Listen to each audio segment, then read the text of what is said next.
Have you ever said something in anger that destroyed a relationship in seconds? Have you ever let anxiety paralyze you before a crucial moment? Have you ever watched your own emotions hijack your day, your decisions, your entire life?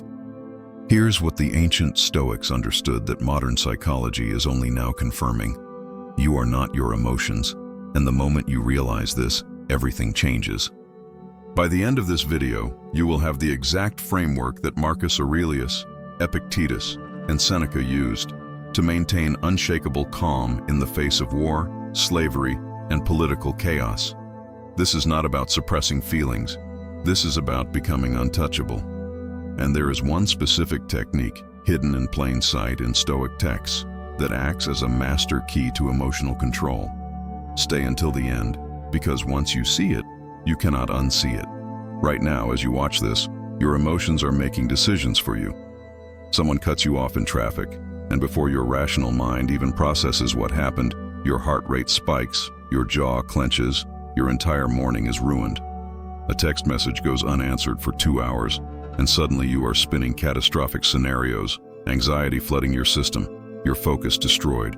Your boss gives critical feedback, and instead of listening, you are already defensive, already hurt, already planning your resignation speech in your head.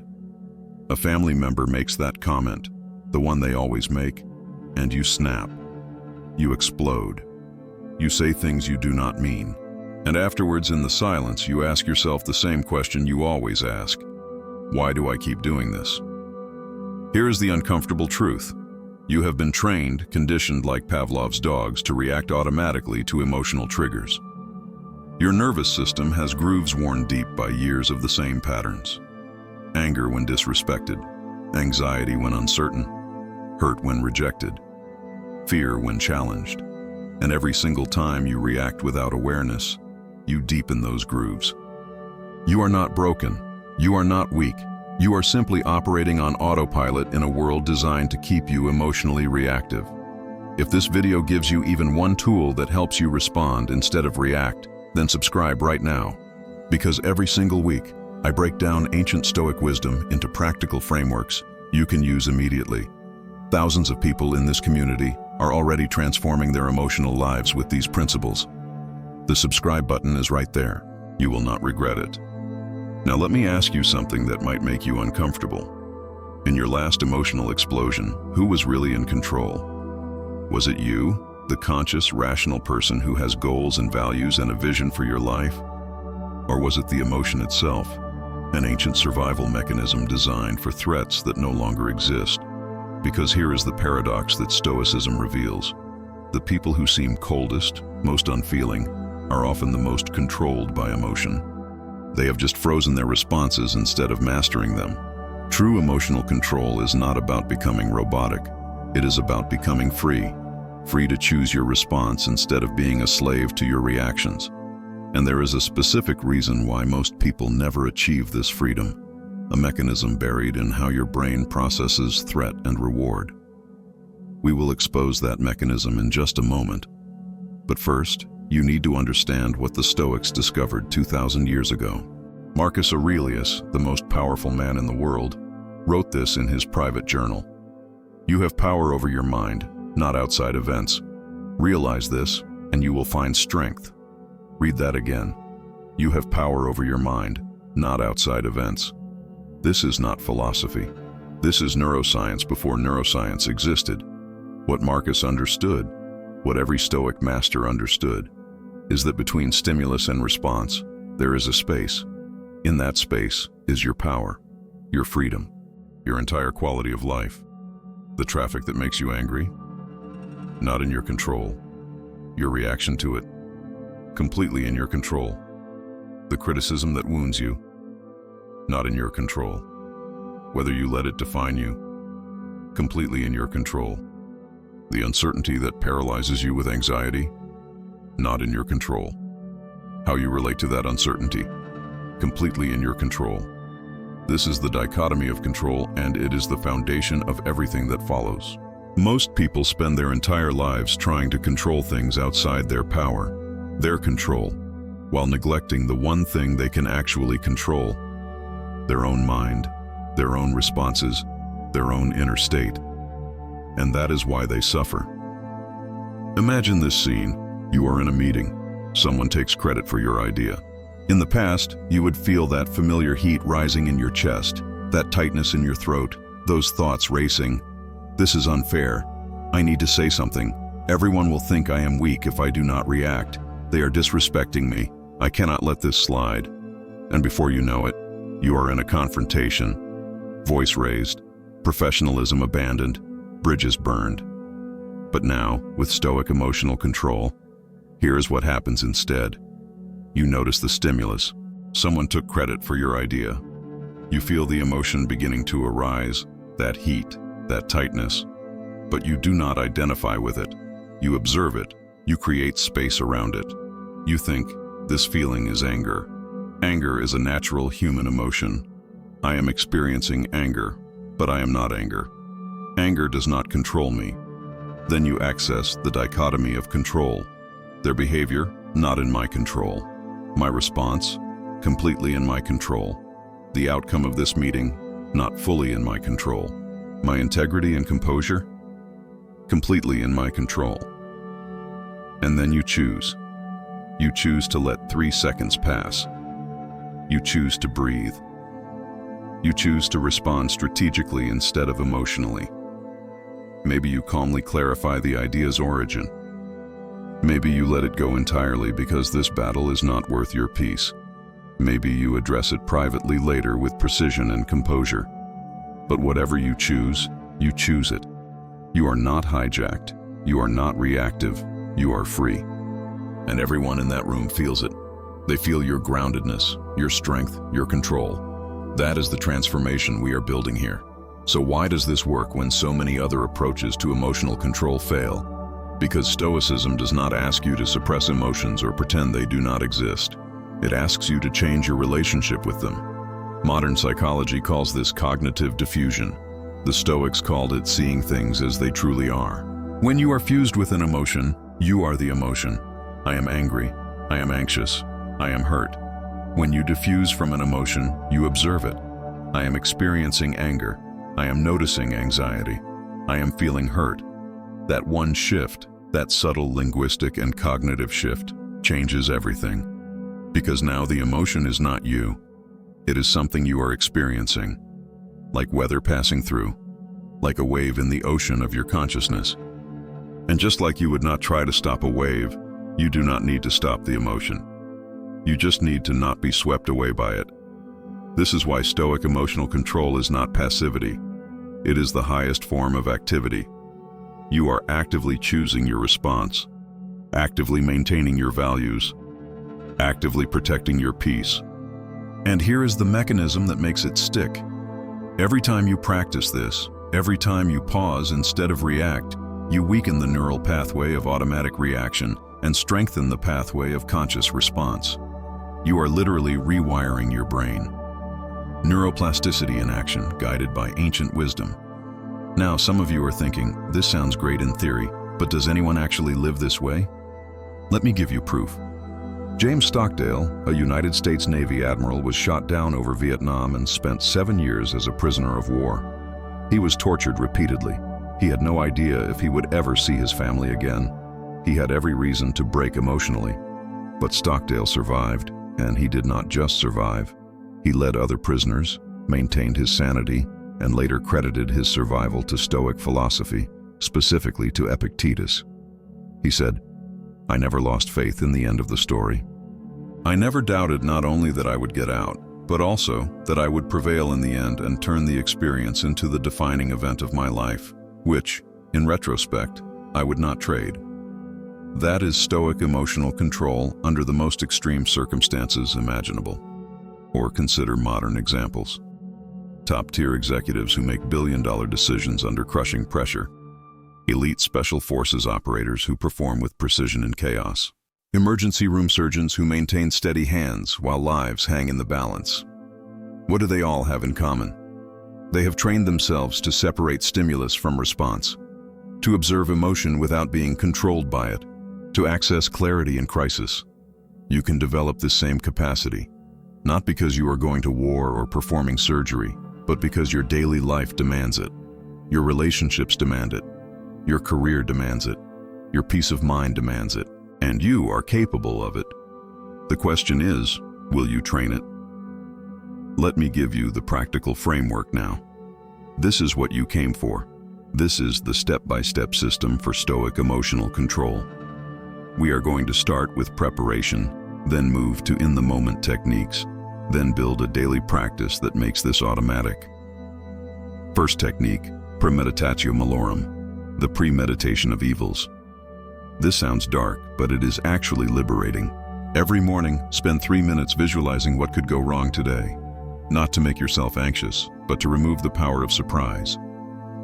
Seneca said, "Nothing happens to the wise man against his expectation."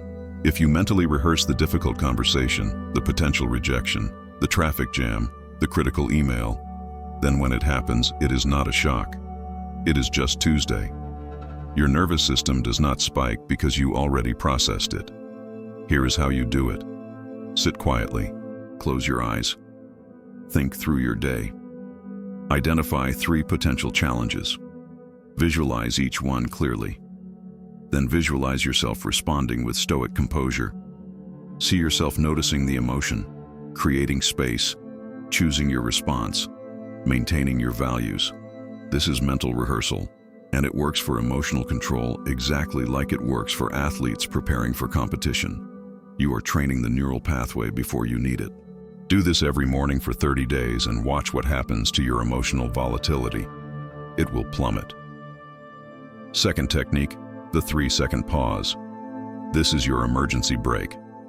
The moment you feel a strong emotion arising, before you speak, before you act, before you do anything, pause for 3 full seconds.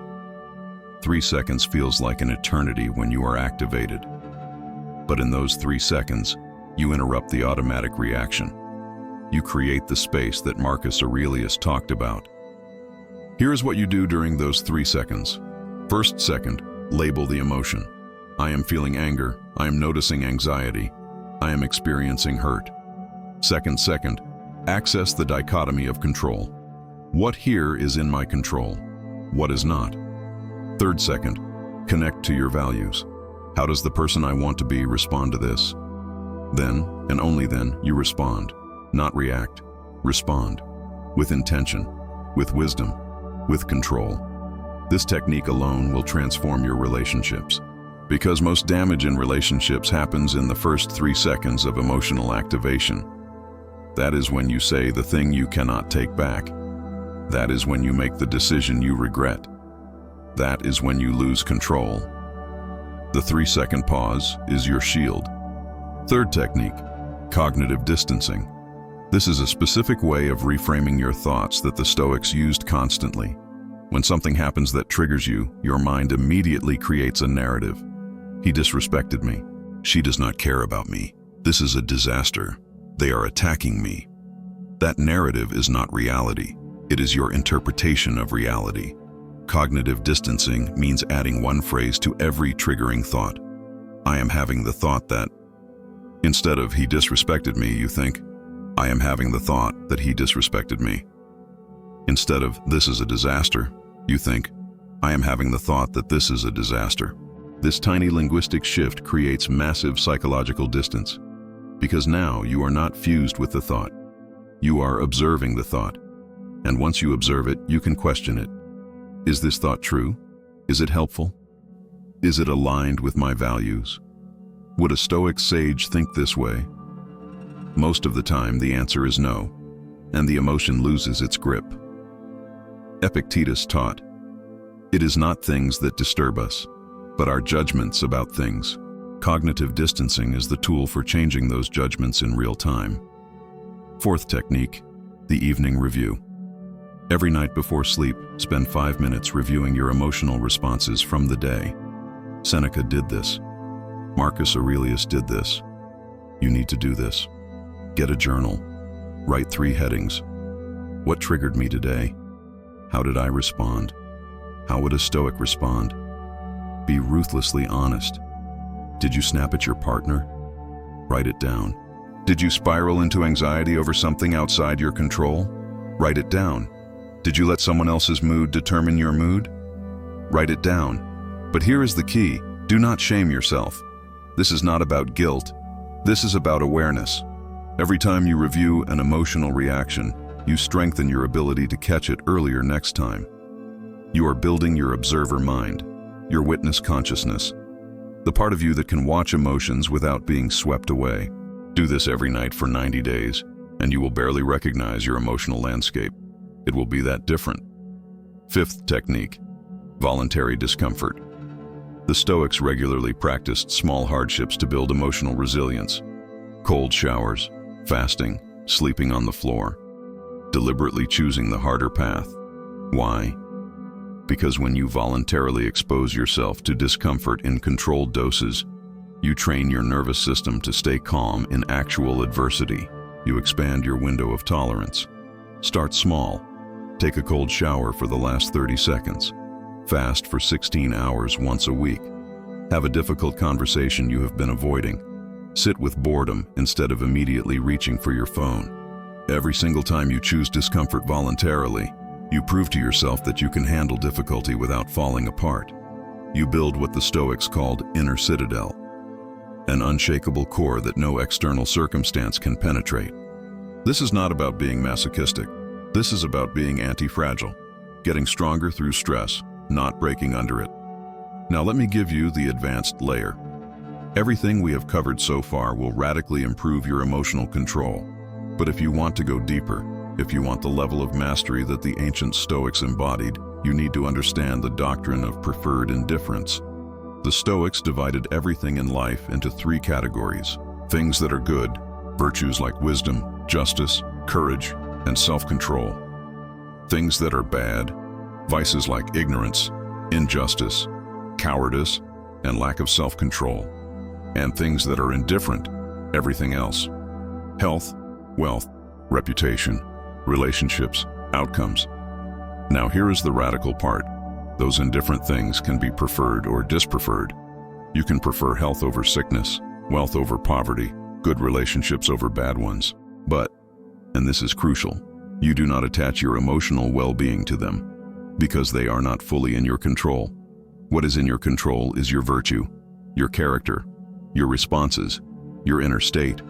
When you internalize this deeply, when you really get it in your bones, you become emotionally invincible.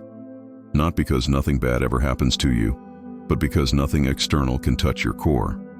You prefer good outcomes, but you do not need them for your peace. You work towards success, but you are not destroyed by failure. You love people deeply, but you are not shattered by loss. Because your well-being rests entirely on what is in your control, your virtue. This is the highest teaching of Stoicism, and it is the source of the profound calm that Stoic practitioners radiate. Let me address the objections I know some of you are having right now. First objection: is not this just repressing emotions? Is not that unhealthy? No. Repression is pushing emotions down, pretending they do not exist, denying them. That is toxic, and that is not what Stoicism teaches. Stoicism teaches acknowledgement without identification. You feel the anger. You notice it. You do not deny it, but you do not let it control your behavior. You create space around it. That is the opposite of repression. That is conscious processing. Second objection: this sounds cold and unfeeling. I do not want to be a robot. Stoicism is not about eliminating emotions. It is about eliminating destructive emotions while cultivating constructive ones. The Stoics wrote extensively about joy, love, and appropriate emotional responses. Marcus Aurelius loved his children deeply. Seneca cherished his friendships. Epictetus taught with passion. The difference is their emotions served their values instead of hijacking them. That is not coldness. That is clarity. Third objection: I have tried this stuff before, and it did not work for me. Most people try Stoicism as a collection of tips and tricks. Take a cold shower, journal, repeat a quote, hope it sticks. That is not how mastery works. You need systematic daily practice. You need to treat this like training for a marathon, not looking for a life hack. Use the techniques I have given you for 90 consecutive days. Actually do the morning pre-meditation. Actually implement the 3-second pause. Actually write in the evening journal. Do that, and then tell me it does not work. Transformation requires commitment, not dabbling. Here is what your life looks like when you master Stoic emotional control. You wake up calm because you have already mentally prepared for challenges. Someone is rude to you, and you feel the anger arise, but you pause. You recognize it as just anger. You choose not to feed it. It passes like a cloud. You are rejected for something you wanted, and you feel the disappointment, but you do not spiral. You acknowledge it, you process it, you refocus on what is in your control. You are in a crisis, and everyone around you is panicking. But you are clear. You assess the situation. You identify your options. You act decisively without drama. Your relationships deepen because you respond to people instead of reacting to them. You listen without defending. You communicate without attacking. You set boundaries without emotion. Your career accelerates because you make decisions from clarity instead of fear or ego. You take calculated risks. You handle criticism constructively. You lead without volatility. Your health improves because you are not flooding your system with stress hormones constantly. Your nervous system finally gets to rest. And most importantly, you like yourself. You respect yourself. Because you know that no matter what happens externally, you maintain your values internally. You are not perfect. You still feel emotions intensely. But you are free. Free from being controlled by them. Free to choose your path. Free to live according to your highest principles. That is what Stoicism offers. Not a life without emotion, but a life where emotion serves you instead of enslaving you. Not a life without difficulty, but a life where difficulty makes you stronger. Not a life without pain, but a life where pain does not define you. Marcus Aurelius faced plague, war, betrayal, and the loss of children. Epictetus was born a slave and crippled. Seneca was exiled and eventually forced to take his own life. These were not people with easy lives. They were people who chose to master the one thing they could control: their minds, their responses, their inner freedom. And because of that choice, they left wisdom that still transforms lives 2,000 years later. You have that same choice right now. You can continue to be reactive, to be controlled by circumstances, to be a slave to your emotions, or you can begin training, begin practicing, begin building your inner citadel. The choice, as it always is in Stoicism, is entirely yours. But know this: the person you become through this practice will be unrecognizable to the person you are now. Stronger, calmer, freer, and utterly untouchable by the chaos of the world. That is the promise of Stoic emotional control, and it is a promise that has been kept for 2 millennia. If this video gave you value, if you are committed to mastering your emotions and living by Stoic principles, here is what I need you to do right now. Hit that like button so more people can find this message. Subscribe to this channel because every week we go deeper into practical Stoic wisdom. And drop a comment right now telling me, what is the one emotion you struggle with most? Anger, anxiety, hurt, fear? Tell me in the comments because your answer helps me create content that serves you directly. Go ahead, comment right now. I read every single one. This is your community. These are your people. Welcome to the path of the Stoics.